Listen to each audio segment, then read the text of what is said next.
Hello दोस्तों, अब हम बात करेंगे एचडीएफसी बैंक लिमिटेड की, जिसका क्वार्टर 3 का रिजल्ट कंपनी ने आज डिक्लेयर कर दिया है। तो चेक करते हैं कंपनी का क्वार्टर 3 का रिजल्ट कैसा है, पर उससे पहले चेक करते हैं कंपनी के फंडामेंटल्स। अगर बात करें कंपनी के मार्केट कैप की, तो कंपनी का मार्केट कैप है 12,75,617 करोड़ का, जो कि बहुत ही लार्ज कैप कंपनी है। उसके बाद कंपनी की पीई रेशो की बात करें तो कंपनी की पीई रेशो है 17.7, जो कि देखने में अच्छी वैल्यूएशन लगती है, पर फिर भी चेक करेंगे इसके पीएस के अगेंस्ट की कंपनी की वैल्यूएशन कहाँ पे स्टैंड करती है। उसके बाद बात करें कंपनी की आरओसीई की, रिटर्न ऑन कैपिटल एम्प्लॉयड, वो है 6.24, जो कि एक अच्छी आरओसी नहीं है। उसके बाद बात करें कंपनी की आरओआईसी की, रिटर्न ऑन इन्वेस्टेड कैपिटल, वो भी 6.24 है, जो कि एक अच्छी आरओआईसी नहीं है। उसके बाद बात करें दोस्तों प्रमोटर होल्डिंग की, तो यहाँ प्रमोटर की होल्डिंग 0.00 है। यहाँ पे जो इस समय होल्डिंग है वो फॉरेन इंस्टीट्यूशंस की पिछले क्वार्टर में बढ़ गई थी।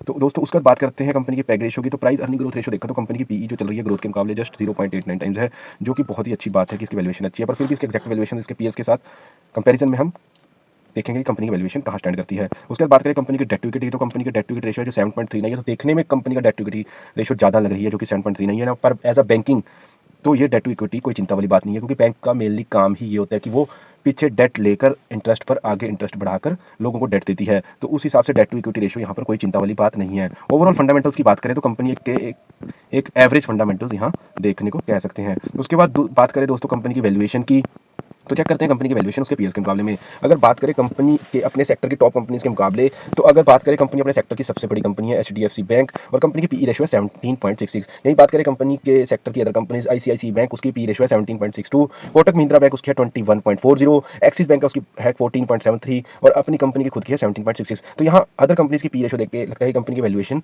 बिल्कुल सही ट्रेड कर रही है, ना कम है ना ज़्यादा है। उसके बाद बात करें कंपनी की बुक वैल्यू की, तो पिछले साल के मुकाबले बुक वैल्यू भी इस साल दोस्तों बढ़ गई है। पिछले साल बुक वैल्यू थी 445.99, जो कि बढ़कर 518.73 हो गई है। तो दोस्तों वैल्यूएशन भी अच्छी है और यहाँ पर बुक वैल्यू में भी ग्रोथ देखने को मिली है, हालांकि फंडामेंटल्स इसके कंपनी के एवरेज हैं। उसके बाद दोस्तों देखते हैं क्या कंपनी का क्वार्टर रिजल्ट कैसा रहा है। अगर दोस्तों बात करें तो यहाँ सेल्स की जगह रेवेन्यू है, क्योंकि यहाँ पर कोई भी ऐसा पर्टिकुलर प्रोडक्ट नहीं होता जिसकी सेल की जाए, यहाँ पर सर्विसेज दी जाती हैं और कंपनी का इंटरेस्ट का प्रॉफिट रहता है, तो इस करके उसको रेवेन्यू की तरह हम ट्रीट करते हैं। तो सबसे पहले बात करते हैं दोस्तों पिछले क्वार्टर के अंदर जो रेवेन्यू कंपनी का रहा था, वो रहा था 75,039 करोड़ का, जो कि बढ़कर 78,008 करोड़ का हो गया है। तो दोस्तों क्वार्टर ऑन क्वार्टर रेवेन्न्यू में यहाँ ग्रोथ देखने को मिली है, तो जो कि बहुत ही अच्छी बात है। तो दोस्तों क्या देखते हैं रेवेन्यू के साथ साथ कंपनी के नेट प्रॉफिट में भी ग्रोथ आई है। तो दोस्तों हाँ बिल्कुल कंपनी के रेवेन्यू के साथ साथ नेट प्रॉफिट में भी ग्रोथ आई है, जो कि 17,312 करोड़ से बढ़कर 17,718 करोड़ हो गया था। तो क्वार्टर ऑन क्वार्टर दोस्तों कंपनी का रिजल्ट बहुत ही अच्छा डिक्लेयर हुआ है। उसका देख लेते हैं पिछले साल क्वार्टरली कंपनी का रिजल्ट कैसा रहा था और इस एक साल में कंपनी ने क्या ग्रोथ दिखाई है, या स्टेबल खड़ी दिखाई देती है, पीछे की तरफ जाती दिखाई देती है। अगर बात करें दोस्तों पिछले साल इसी क्वार्टर की, तो कंपनी का जो रेवेन्यू था वो 45,002 करोड़ था, जो कि बढ़कर 78,008 करोड़ हो गया। तो दोस्तों रेवेन्यू के अंदर तो कंपनी ने एक बहुत ही बड़ी जंप दिखाई है, पिछले साल के मुकाबले एक साल में काफी अच्छी ग्रोथ दिखाई है, जो कि बहुत अच्छी बात है।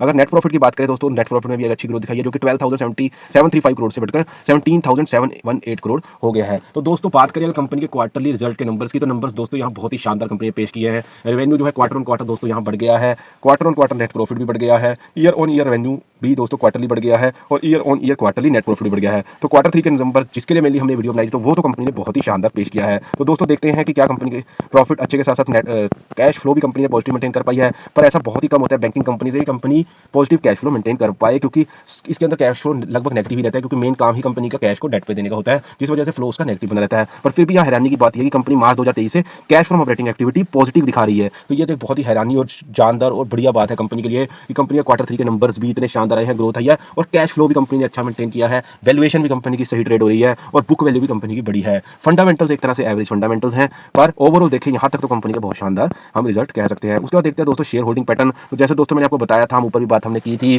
कि कंपनी के प्रमोटर्स की होल्डिंग जो है वो लास्ट क्वार्टर में 0.00 हो गई थी, इस क्वार्टर में भी 0.00 है। वहीं फॉरेन इन्वेस्टमेंट्स ने इस बैंक के अंदर अपनी इन्वेस्टमेंट बढ़ा दी थी, 33.38 से बढ़ाकर 52.13% कर दी थी, जो कि इस क्वार्टर के अंदर और बढ़ा दी है, 52.31% हो दिया। तो अपनी कंपनी के अंदर फॉरेन इंस्टीट्यूशंस ने और ज़्यादा इसके अंदर इंटरेस्ट दिखाया है अपने कंपनी के क्वार्टर 3 रिजल्ट के बाद। तो दोस्तों ये इन्वेस्टर्स के लिए बहुत अच्छी बात है कि फॉरेन इंस्टीट्यूशंस ने इसके अंदर और ज़्यादा इन्वेस्टमेंट बढ़ा दी है। तो ओवरऑल बात करें दोस्तों की फंडामेंटल जो कंपनी के है वो एवरेज है, कंपनी का क्वार्टर 3 का रिजल्ट बहुत ही शानदार है, वैल्यूएशन दोस्तों बढ़िया है, बुक वैल्यू बढ़िया है, कैश फ्लो बैंकिंग होने के बावजूद भी पॉजिटिव में रहा है, जो कि बहुत ही ज़्यादा शानदार बात है। और प्रमोटर्स की होल्डिंग यहाँ बेशक जीरो है, पर फॉरेन इंस्टीट्यूशंस की इन्वेस्टमेंट जो थी पिछले क्वार्टर में बढ़ी थी, और इस क्वार्टर के अंदर भी इंस्टीट्यूशन ने अपनी होल्ड चाहे मिनिमम से भी बढ़ाई है, बट बढ़ाई जरूर है इन्वेस्टमेंट यहाँ पे, और जो कि इन्वेस्टर्स के लिए पॉजिटिव पॉइंट है। ओवरऑल अगर बात करूँ तो कंपनी का बहुत ही शानदार क्वार्टर 3 का रिजल्ट यहाँ पर रहा है। तो दोस्तों ये था मेरा analysis HDFC bank limited quarter 3 result का। बाकी आपको मेरी वीडियो कैसी लगी आप हमें कमेंट सेक्शन में बता सकते हैं। अगर आपको वीडियो अच्छी लगी तो आप वीडियो को लाइक कर सकते हैं, और अगर आपको आगे भी हर कंपनी का ऐसी डिटेल एनालिसिस देखना है क्वार्टरली रिजल्ट्स का, तो आप मेरे चैनल को सब्सक्राइब कर सकते हैं।